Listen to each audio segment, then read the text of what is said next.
what are some of the principles when you're working with your management, with your team, with your colleagues? What is your philosophy in terms of building capacity? Yeah. And do you just throw them into the deep end, or what is the sort of the growth process for your team? Yeah, so I've had, obviously as I've matured as a leader, I've also evolved in my leadership style. Initially, I was very hands-on, you know, sort of working with the team and being with people all the time, you know, like you're with them.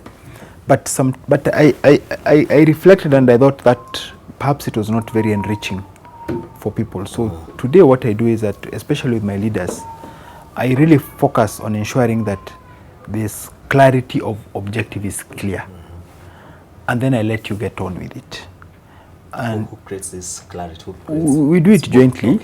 Okay. But you know, the role of the leader, what you cannot delegate is the vision. Clarity of what are we going to do? What is the objective? Because many times the confusion arises out of lack of clarity. What you have in your mind as the leader and what the person has in their mind is not the same picture. So my point is that is my critical role, making sure that we are on the same page, and then making sure that you are sufficiently empowered, you and your team, to deliver. Because today the organization has grown. When I took over, there were only 9 of us. So I had to be with the team. Today I have 100 people. So you're managing leaders now, and you have to empower those leaders so that they can then in turn work with their teams. So sort of clarity with the leadership, and then letting them get along with the job, and then empowering them, and then having check-ins at pre-designed points to see that we are on the right path. And the other area I now support them is when you now run into challenges. Then I'm able to step in and sort of help resolve the challenge and get you back moving. That's the only way now I can manage an organization at this scale. I can no longer manage it in the trenches. You know, that's what we did sort of 8-7 years ago. At the more junior level, what we do is give people opportunities. So one of the programs that we've really championed is our graduate program. So today, 65% of the organization, of the staff we have come in through the graduate program. So every year we look for people who are obviously very smart, they have done well in school, they're disciplined, they want to be in this kind of environment, and we give them additional training and then expose them to the business. So they work in the business and we give them an opportunity, because those are sort of people who are developing themselves. And today many of our people in middle management have come in through that program, and we continue to develop them.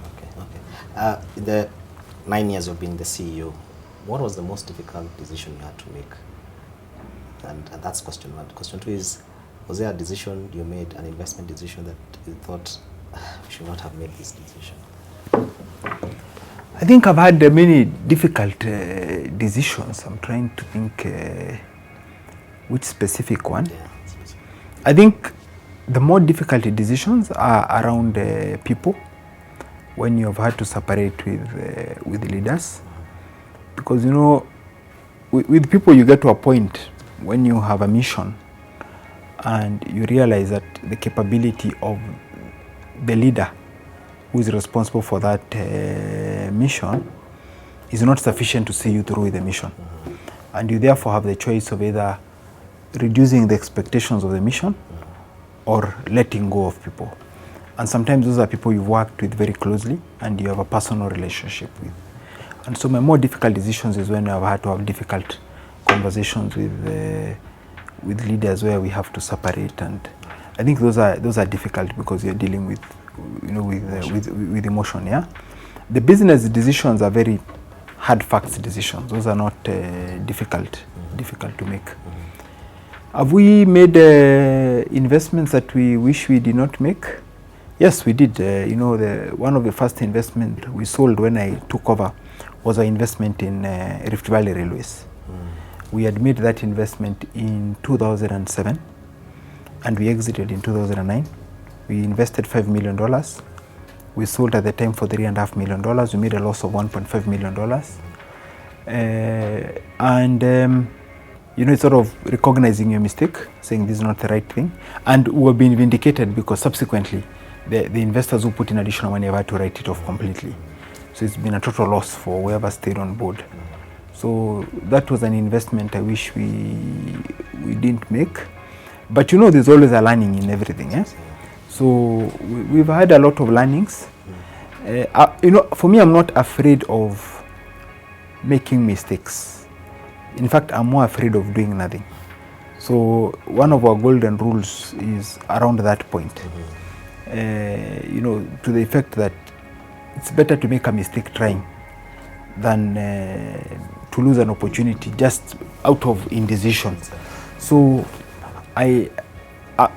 for me, one of my strengths or weaknesses is I make decisions.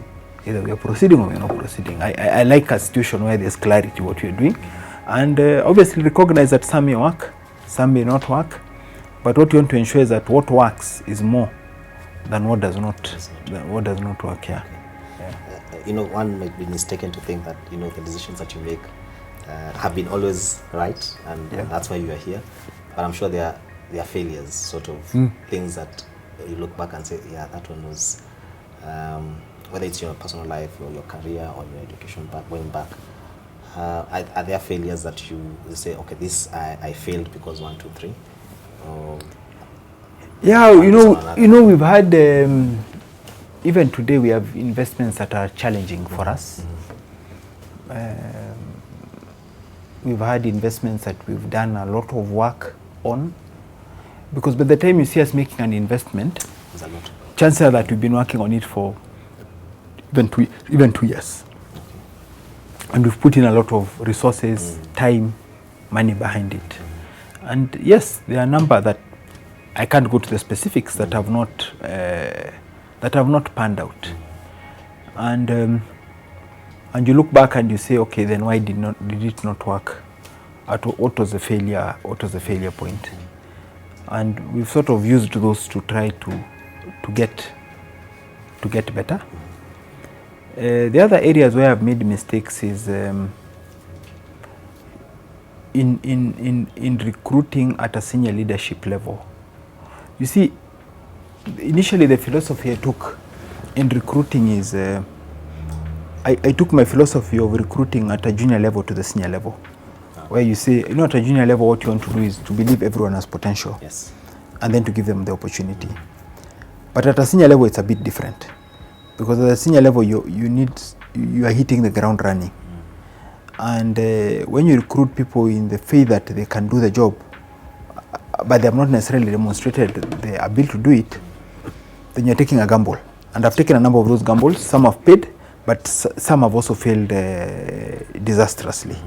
And so today I'm a lot more cautious, sort of just trying to make sure that at a leadership level, we are clear what are the prerequisites for success in the role, and just trying to make sure that that person has done it before.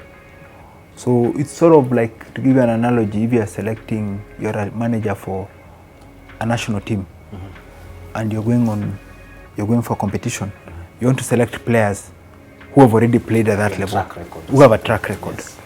So that for me has been, I've learned the hard way, and I've sort of corrected my leadership style along the way based on lessons. Yeah.